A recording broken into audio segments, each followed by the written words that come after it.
ओम भगवते वासुदेवाय नमः. ज्ञानेश्वरीतील 9वा अध्याय राजविद्या राजगुह्य योग याबद्दल आपण माहिती घेऊया. श्रीमद भगवद्गीतेच्या सर्व अध्यायाच्या दृष्टीने 9व्या अध्यायाला अनन्यसाधारण महत्त्व आहे. कारण या अध्यायामध्ये श्रीकृष्णाने अर्जुनाला आपला ऐश्वर्य योग आणि पवित्रतम व गुह्यतम असा ज्ञानयोग, सर्वश्रेष्ठ ज्ञानयोग सांगितला आहे. हे दोन्ही योग अर्जुनाला सांगण्याचे कारण म्हणजे अर्जुन हा शुद्धमती व अनिंदक होता. म्हणूनच भगवान अर्जुनाला गुह्यतम गुह्य ज्ञान सांगतात. अर्जुना, मी नित्य सत्ता व प्रकाशमान असल्यामुळं मी कोठे नाही व भासत नाही असे म्हणता येणार नाही. अज्ञानामुळं माझे यथार्थ स्वरूप या जीवाला कळत नाहीत, समजत नाहीत. माझे ऐश्वर्य योगाचा विचार केला असता ब्रह्मभिन्न अशी कोणतीही स्वतंत्र सत्ता नाही. सर्वत्र एक पारमार्थिक सत्तावान ब्रह्मच ओतप्रोत भरलेला आहे. जगत हे दूध दहीवत प्रकृतीचा परिणाम आहे. प्रतिबंधक मोहिनी तर प्रकृतीच्या अधीन झालेले जीव माझ्या भक्तीशिवाय मुक्त होऊ शकत नाहीत. सकाम कर्म व उपासना करणाऱ्यापेक्षा निष्कामपणे अनन्य भक्ती भजन करणारे भक्तच सर्वश्रेष्ठ आहेत.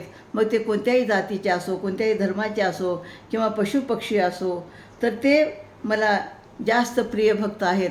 अशा प्रकारची माहिती या ठिकाणी श्रीकृष्णाने सांगितलेली आहे.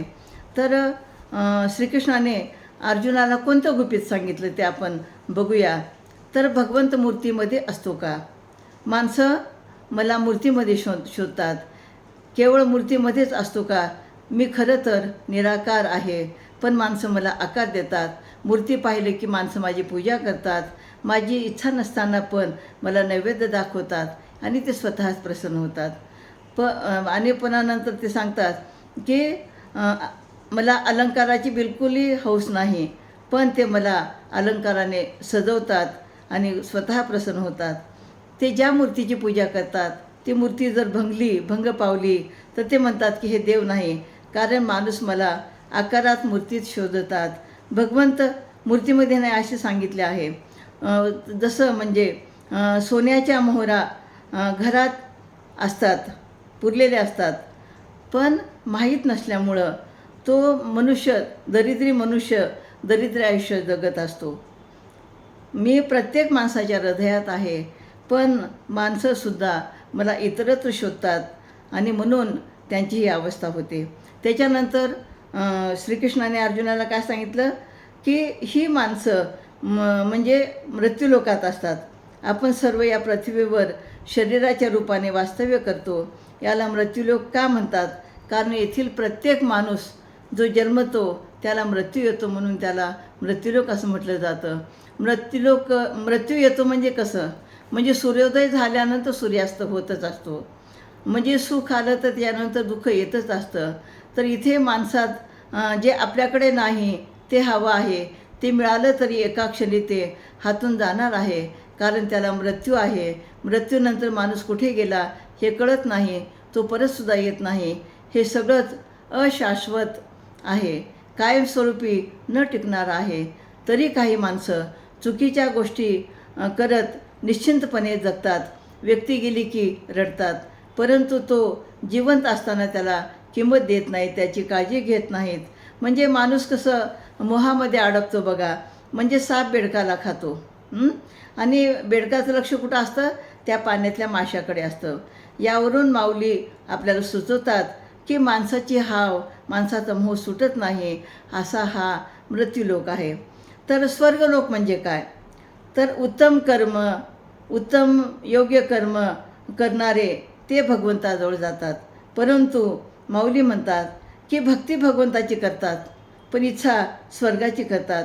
स्वर्गलोक त्यांना प्राप्त होतं आणि स्वर्गलोकात गेल्यानंतर त्यांना गंधर्वाचे गाणे ऐकायला मिळते, रंभेसारख्या नर्तिकेचे नृत्य बघायला मिळते, उर्वशीसारख्या अप्सरा त्यांचं मनोरंजन करतात, सेवेला दूत असतात. पण इथे ती व्यक्ती कधीपर्यंत राहू शकते? जोपर्यंत त्याचं ते पुण्य आहे तोपर्यंत तिथे ती राहू शकते. आणि त्याच्यानंतर मग ती व्यक्ती कुठे येत असते? म्हणजे ह्या मृत्यूलोकात हे पृथ्वी वरती ते येत असते.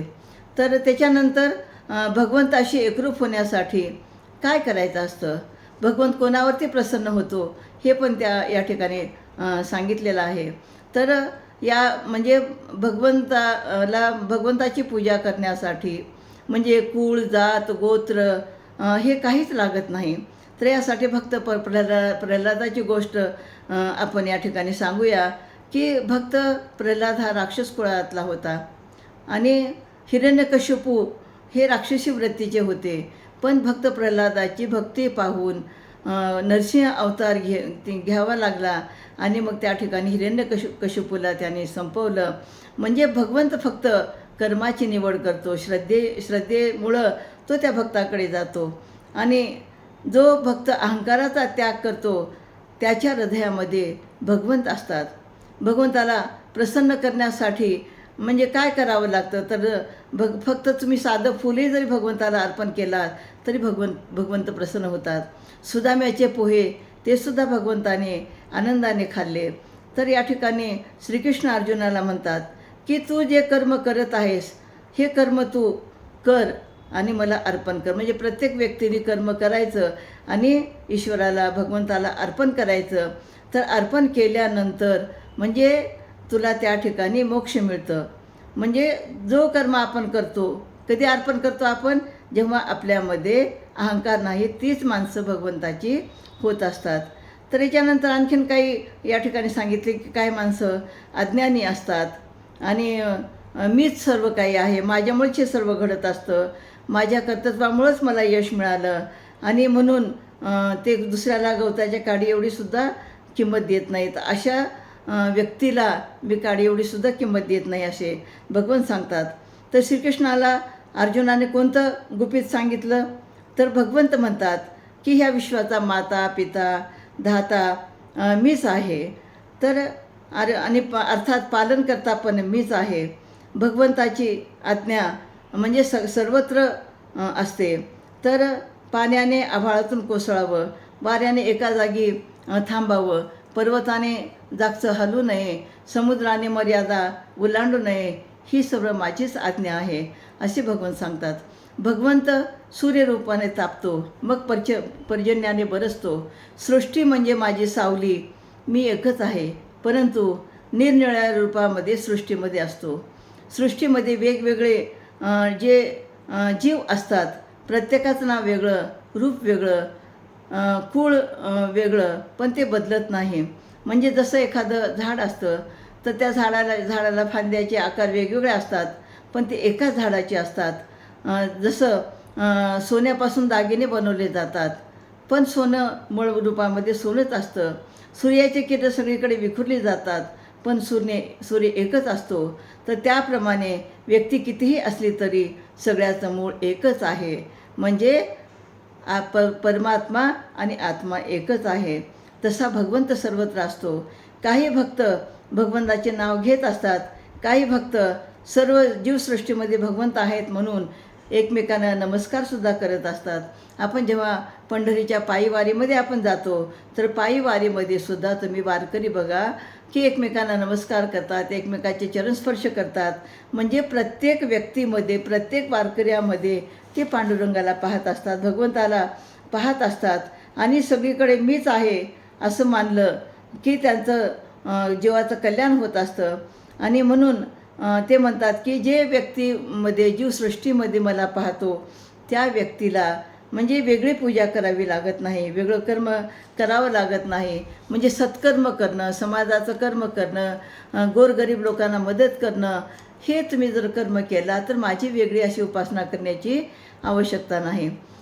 तर ज्ञानी आणि अज्ञानी माणसामध्ये काय फरक असतो, तर म्हणजे ज्ञानी व्यक्ती कसं वागतो आणि अज्ञानी माणूस कसं वागतो याचं खूप छान उदाहरण माऊलीने या ठिकाणी दिलेलं आहे.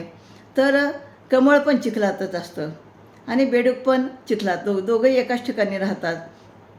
पण तो जो भ्रमर असतो तर तो भ्रमर फुलातील परागकण घेत असतो आणि बेडूक मात्र चिखलातच राहत असतो. तसंच ज्ञानी माणूस ईश्वराची उपासना करतो आणि अज्ञानी माणूस अहंकारामध्ये त्या चिखलामध्ये रुतलेला असतो. तर उत्तम कर्म, खरीखुरी भक्ती, अहंकाराचा त्याग करून केलेल्या व्यक्तीच्या हृदयातच भगवंत असतात व त्याच्या हृदयातच ते असतात.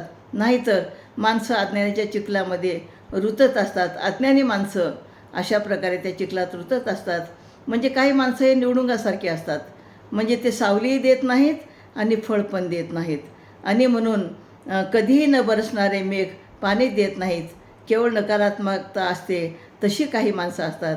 तर म्हणजे या ठिकाणी त्यांनी सांगितलं की हे कौरव पांडवाचं युद्ध चालू असताना संजय धृतराष्ट्राला हे सगळं युद्धाचं वर्णन ते सांगत होते. श्रीकृष्ण अर्जुन काय बोलत आहेत हे सांगत होते. ते ज्ञान ऐकून संजयाला खूप आनंद झाला. पण धृतराष्ट्र मोहामध्ये होता. पुत्रप्रेम त्यांच्या मनामध्ये असल्यामुळं ते मात्र त्या चिखलातच होते. आणि म्हणून म्हणजे अशा प्रकारे या ठिकाणी श्रीकृष्ण सांगतात की कोणत्या माणसाने काय घ्यावं हे त्याच्याकडे जर ज्ञान असेल तर तो ईश्वराची भक्ती करतो, चांगल्या गोष्टी ऐकतो आणि तो चांगले कर्म करतो. पण ज्याच्याकडे ज्ञान नाही, अज्ञानी आहे, तो माणूस म्हणजे त्या चिखलामध्ये रुतून बसलेला असतो. आणि म्हणून ज्ञानी भक्त मला आवडतात असं गुह्यतम ज्ञान या ठिकाणी सांगितलेलं आहे. तर याच्यानंतर आपण बघूया की 10व्या अध्यायामध्ये तर विभूती योगमध्ये ते काय सांगतात. श्री भगवते वासुदेवाय नमः.